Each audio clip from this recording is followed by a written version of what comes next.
Hello বন্ধুরা, আজ কিন্তু সোমবার। সোমবার মানে বিকেল 4:30-5টা নাগাদ শিবরাত্রি ছেড়ে গেছে।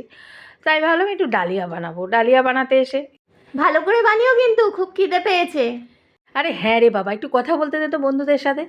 এবার দেখো, এর মধ্যে একটু কাঁচা কুমড়ো, একটু আলু, টমেটো, কড়াইশুঁটি, কাঁচা লঙ্কা সব দিয়ে বসিয়ে দিয়েছি সিদ্ধ। আর ডালিয়াটা এদিকে আমি একটু এই সব সবজি দিয়েছো? এই সব সবজি আমি খাই না, আলু ছাড়া। তুই না খেলে কী হয়েছে, আমরা তো খাই, তাই না? তো যাই হোক, ডালিয়াটা একটু ভেজে নেবো ভালো করে, লাল লাল করে ভেজে নেবো।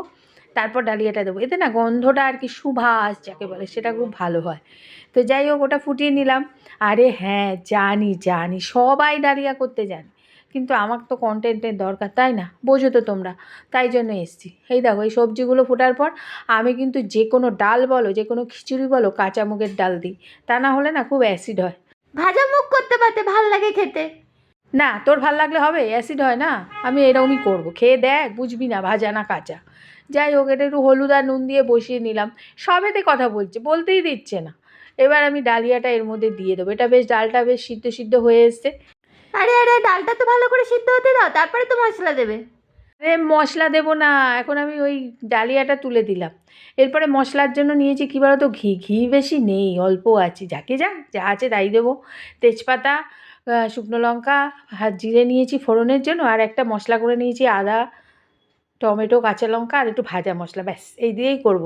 এমনি দিনে এত কিছু দিই না, আজ একটু তরিজুত করলাম, বুঝলে? ঘি নেই বলতেই পারতে, নিয়ে আসতাম। আরে যা আছে তাই খেয়েই কুল পাবি না, দাঁড়া না, কথা বলতে দেয় না। এ দেখো সব হয়ে গেছে, 2-4টে নকুলদানা উঁকি মারছে, কেন বলো তো? ওই প্রসাদের নকুলদানা দিয়ে দিয়েছি, নিরামিষ তো। আরে আরে, কী দিয়ে খাবো? এটার জন্য মনটা একটু হাঁকুপাকু করে না? আমারও করে, কারোর দেখলে এরকম যে কী দিয়ে খাবে সেটা দেখালো না তো। আমরা এই তরকারি দিয়ে খাবো, ঠিক আছে? এবার দেখো, জিরে তেজপাতা ফোড়ন দিয়ে দিয়েছি। এবার কিন্তু ওই মশলাটা দিয়ে দেবো, ব্যাস নুন মিষ্টি হলুদ যা যা লাগে সব দিয়ে দিয়েছি, ঠিক আছে? এবার দেখো মশলাটা ভালো করে কষুক। কাঁচা গন্ধ যেন না আসে, ভালো করে কষিও বাপু। হ্যাঁ রে হ্যাঁ, এবার তোর থেকে রান্না শিখতে হবে আমি, তাই না? এবার ভাজা মশলাটা দিয়ে দিলাম এর মধ্যে। এবার কিছুটা একটু ভালো করে নেড়ে নেবো, মশলাটা তুলে দিয়ে দেবো, আর একটু ঘি দিয়ে দেবো, এই ঝাঁকড়ে ঝুঁকড়ে যা পাই আর কি ঘি, বুঝলে?